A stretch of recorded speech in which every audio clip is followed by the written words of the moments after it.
Hello दोस्तों, refix India के YouTube channel पे आपका फिर से स्वागत है। तो दोस्तों आज की वीडियो में देखेंगे LG 43 इंच सेट को किस तरीके से हम नो पिक्चर कंडीशन में रिपेयर करते हैं। और अभी आप यहाँ पे देख सकते हैं मेरे पास एक ये सेट है और इसके अंदर अगर आप देखेंगे तो ये इसके अंदर जो पैनल लगा हुआ है वो BOE कंपनी का पैनल है। यहाँ पे आप ये देख सकते हैं BOE कंपनी का ये पैनल है। और इसके अंदर दिक्कत जो है दोस्तों, पैनल का जो नंबर है वो यहाँ पे आप ये देख सकते हैं, इसके पैनल का नंबर है। और इसके अंदर क्या है कि यहाँ पे अगर आप देखेंगे तो पैनल के साथ में एक टीकॉन बोर्ड लगता है जो कि इसके अंदर नहीं है। यानी कि इसका जो टीकॉन है यहाँ पे आप ये देखेंगे इस मदरबोर्ड के अंदर ही कंबाइंड है।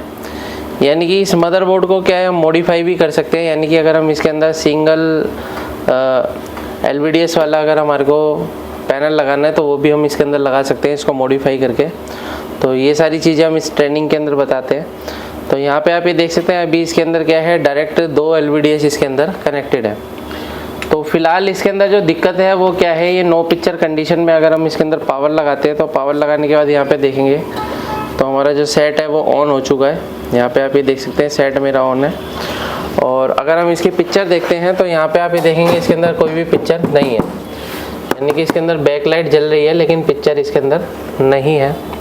तो इसको स्टेप बाय स्टेप किस तरीके से चेक करना है, इस तरीके के सेट अभी जो लेटेस्ट चल रहे हैं वो इस तरीके के सेट हैं जो भी मार्केट में अवेलेबल है। ज़्यादातर जो टीवी अभी आ रहे हैं तो उसके अंदर क्या है कि डायरेक्ट हमारा LVDS जो कि मदरबोर्ड के साथ ही कंबाइंड आ रहा है। सैमसंग के अंदर भी आ रहा है और अभी LG के अंदर भी ये देखने को मिल रहा है। तो फिलहाल अभी इसके अंदर जो दिक्कत आती है कि अगर मान के चलो पैनल अगर इसका टूट गया तो हमारे को सेम पैनल लगाना पड़ेगा।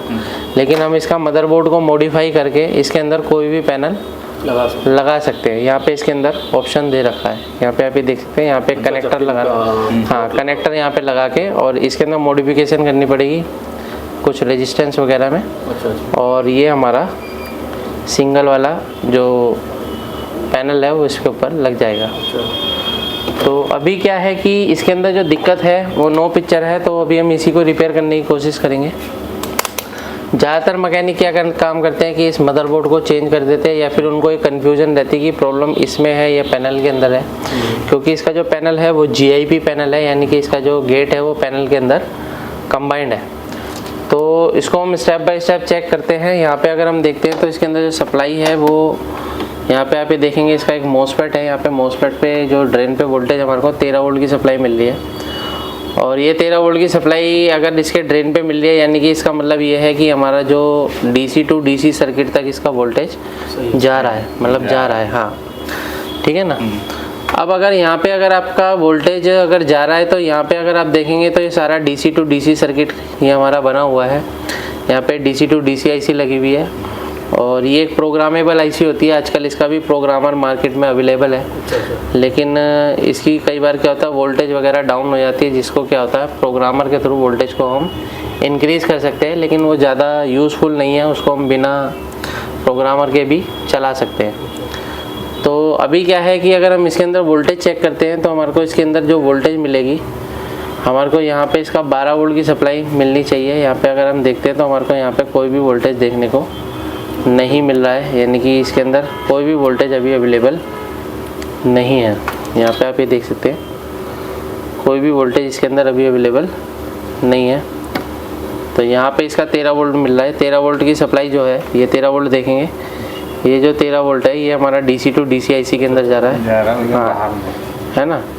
तो अभी क्या है कि 13 वोल्ट इसके अंदर जाने के बाद यानी कि इसके अंदर और भी वोल्टेज जो अलग अलग वोल्टेज बनती है, जैसे 3.3 वोल्ट बनती है, VGH VGL AVDD, ये सभी वोल्टेज इसके अंदर कोई भी वोल्टेज नहीं बन रही है। तो इस कंडीशन में हमारे को देखो करना क्या होता है, सबसे पहले हम इसके अंदर शॉर्टिंग चेक करेंगे कि इसके अंदर शॉर्टिंग तो नहीं है। यानी कि कई बार सर्किट के अंदर शॉर्टिंग आ जाती है तब भी इस तरीके की दिक्कत हमारे को देखने को मिलती है। या फिर IC जब प्रोटेक्शन में जाती है तब क्या होता है कि हमारा 3.3 वोल्टेज तो बनता ही बनता है, लेकिन AVDD VGH VGL नहीं बनता, लेकिन 3.3 तो बनता ही बनता है। लेकिन अभी क्या हमारे को मिल रहा है, कोई भी वोल्टेज नहीं मिल रही है। इसका मतलब ये है कि हमारा DC टू DC सर्किट जो है बिल्कुल भी काम नहीं कर रहा है। तो इस कंडीशन में हम क्या काम करेंगे, मल्टीमीटर को DC वोल्ट की रेंज पे सेट कर लेते हैं, कंटिन्यूटी पॉइंट पर सेट कर लेते हैं। कंटिन्यूटी पे बजर देता है अभी हम यहाँ पे क्या है सभी पॉइंट पे चेक करेंगे। यहाँ पे आप देख सकते हैं, यहाँ पे जो इसके पॉइंट है, अलग अलग पॉइंट है यहाँ पे, जितने भी पीएफ लगे हुए हैं और डायोड लगे हुए हैं, इन सभी को हम चेक करेंगे एक एक करके। तो कई बार क्या होता है कि यहाँ पे हमारे को शॉर्टिंग मिलती है। ये भी हमारा ओके है। यहाँ पे कॉइल लगी हुई है, यहाँ पे देख सकते हैं। तो यहाँ पे अगर आप देखेंगे तो यहाँ पे ये देखिए, इसका जो पीएफ है यहाँ पे, ये हमारे को कंटिन्यूटी दे रहा है। और दूसरा यहाँ पे देखेंगे तो एक पीएफ और कंटिन्यूटी दे रहा है। और तीसरा देखेंगे तो हमारे को डायोड भी कंटिन्यूटी दे रहा है। और यहाँ पे देखेंगे तो ये हमारे को कॉइल भी कंटिन्यूटी दे रही है। यानी कि इतने सर्किट के अंदर क्या है, शॉर्टिंग इसके अंदर हमारे को मिल रही है। तो इस कंडीशन में क्या होता है कि हमारे को एक एक कंपोनेंट को निकाल के चेक करना पड़ेगा कि इसके अंदर शॉर्टिंग कहाँ पर है। तो सबसे पहले हम दोनों पीएफ को निकाल के चेक करेंगे कि ज़्यादातर क्या होता है, इसके अंदर पीएफ जो होता है वो शॉर्ट हो जाता है, जिसकी वजह से हमारे को इस तरीके की दिक्कत देखने को मिलती है। तो यहाँ पे क्या है कि हम एक एक करके कंपोनेंट को रिमूव करके चेक करेंगे और उसके बाद देखते हैं क्या कंडीशन हमारे को देखने को मिलती है। तो इस तरीके के बोर्ड जब भी आते हैं तो आपको ऐसे ही चेक करना है शॉर्टिंग कंडीशन में।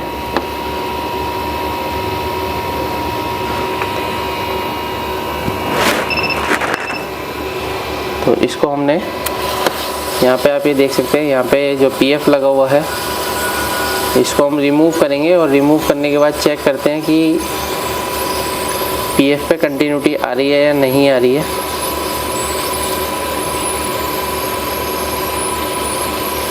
तो इस पीएफ को हम रिमूव कर लेते हैं और दूसरे को भी हम रिमूव कर लेते हैं।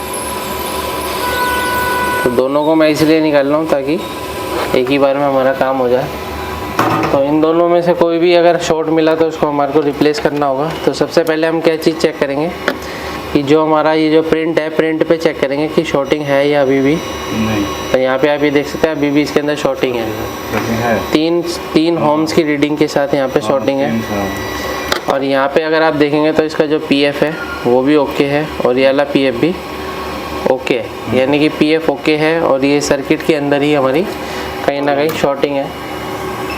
तो अभी क्या है कि हमारे पास जो बचता है वो एक डायोड है, इसको भी हम रिमूव करके चेक करेंगे और उसके बाद फिर हम आईसी को रिमूव करेंगे। अगर ये डायोड भी हमारा शॉर्ट निकलता है तो हमारे को कंफर्म हो जाएगा कि डायोड ही शॉर्ट है। और अगर ये शॉर्टिंग निकल जाती है तो फिर हम आईसी को रिमूव करके देखेंगे कि हमारी जो शॉर्टिंग है वो जाती है या नहीं जाती है। तो यहाँ पे हम दोबारा चेक करते हैं। तो अभी आप यहाँ पे देख रहे हैं तो यहाँ पे हमारे को अभी कोई भी शॉर्टिंग नहीं मिल रही है। यानी कि यहाँ पे अगर आप देखेंगे तो डायोड पे भी हमारे को कोई शॉर्टिंग नहीं मिल रही है। और डायोड को अगर चेक करते हैं तो ये देख सकते हैं आप, डायोड जो है वो शॉर्ट है। ये डायोड शॉर्ट है इसका। और यहाँ पे अगर हम देखते हैं तो इसका जो पीएफ है, इन दोनों पीएफ को हम वापस से लगा देते हैं और इस डायोड को हम रिप्लेस करके देखते हैं क्या कंडीशन हमारे सेट में बनती है। तो इसको हम वापस से लगाएंगे।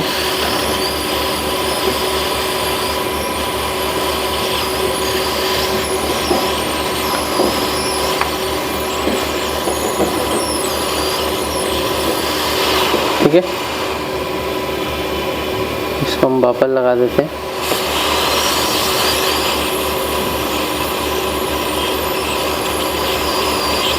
तो जब भी हम काम करते हैं हमारे को बिल्कुल फिनिशिंग से काम करना है यहाँ पे।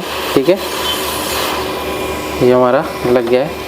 ये डायोड हमारा शॉर्ट है तो इस डायोड की जगह अभी हम क्या काम करते हैं, पीसीबी ले लो। इस पीसीबी के अंदर आपको दूसरा डायोड मिल जाएगा। तो यहाँ पे आप ये देख सकते हैं एक डायोड यहाँ पे भी लगा हुआ है।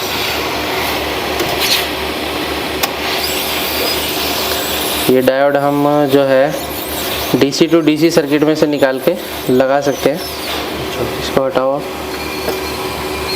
तो ये जो है उल्टी डायरेक्शन में लगा हुआ है, यानी कि उल्टी डायरेक्शन में इसलिए लगा हुआ है क्योंकि हमारा ये VGL का डायोड है। तो इसको हमने यहाँ पे लगा दिया।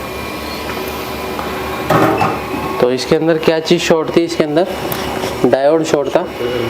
और अभी हम यहाँ पे चेक कर लेते हैं सर्किट में क्या कंडीशन है। तो यहाँ पे अगर हम देखते हैं तो हमारे को डायोड को डायोड मोड की रेंज पे सेट करेंगे, चेक करेंगे। तो यहाँ पे हमारे को वैल्यू धीरे धीरे बढ़ता हुआ दिखाई दे रहा है, क्योंकि अभी ये गर्म है, इस वजह से क्या है कि हमारे को ये वैल्यू धीरे धीरे इस तरीके से बढ़ती हुई दिखाई दे रही है। तो यहाँ पे आप ये देख सकते हैं धीरे धीरे बढ़ रही है, क्योंकि ये अभी गर्म है। तो इसको थोड़ा सा अभी टाइम देते हैं ठंडा होने का। तो है गर्म हो गया तो ये, हाँ, गर्म हो गया तो ये वैल्यू क्या होता है, इसकी वैल्यू कम हो जाती है। तो जैसे जैसे ये ठंडा होता रहेगा तो वैल्यू इसकी धीरे धीरे बढ़ती रहेगी। तो यहाँ पे आप ये देख सकते हैं, पहले हमारा देखो ये देखो धीरे धीरे बढ़ रही है वैल्यू, है ना। तो अभी क्या है, अभी हम इसके अंदर सप्लाई लगा के देखते हैं क्या कंडीशन इसकी बनती है। यहाँ पे सप्लाई लगा देते हैं। तो इस डायोड पे देखते हैं हमारे को वोल्टेज रेंज पे सेट करके। तो यहाँ पे आप ये देखोगे तो -5 वोल्ट की सप्लाई अभी इस पर बन रही है। तो यहाँ पे भी इसकी वोल्टेज नहीं बन रही थी, तो यहाँ पे अभी देखेंगे VGH वोल्टेज ओके है, और इसकी जो है VGH भी आ गई, VGL भी आ गई। और यहाँ पे आप देखेंगे तो यहाँ पे देख सकते हो ये 1.8 वोल्ट है, और जो है इसकी यहाँ पे, ठीक है। तो ऑलमोस्ट वोल्टेज जो है इसकी बन चुकी है, VGH VGL सारी वोल्टेज इसकी बन गई है। तो अभी अगर हम इसकी पिक्चर देख लेते हैं एक बार, पिक्चर की क्या कंडीशन है, एक बार इसको पकड़ो। अभी पावर दोबारा से निकाल के लगानी पड़ेगी। अभी देखो सेट हमारा बिल्कुल परफेक्ट तरीके से चल रहा है, ठीक है। ये पिक्चर हमारी आ गई है। तो इसके अंदर दिक्कत क्या थी, डायोड शॉर्ट होने की वजह से ये पैनल हमारा नो पिक्चर कंडीशन में था। तो इस तरीके से दोस्तों आप भी पैनल को रिपेयर कर सकते हैं। अगर पैनल रिपेयर करने में अगर आपको प्रॉब्लम आती है तो नीचे दिए गए कॉन्टैक्ट नंबर पर कॉन्टैक्ट कर सकते हैं। वीडियो आपको पसंद आए तो वीडियो को लाइक करें, शेयर करें, कमेंट करें। Thank you friends.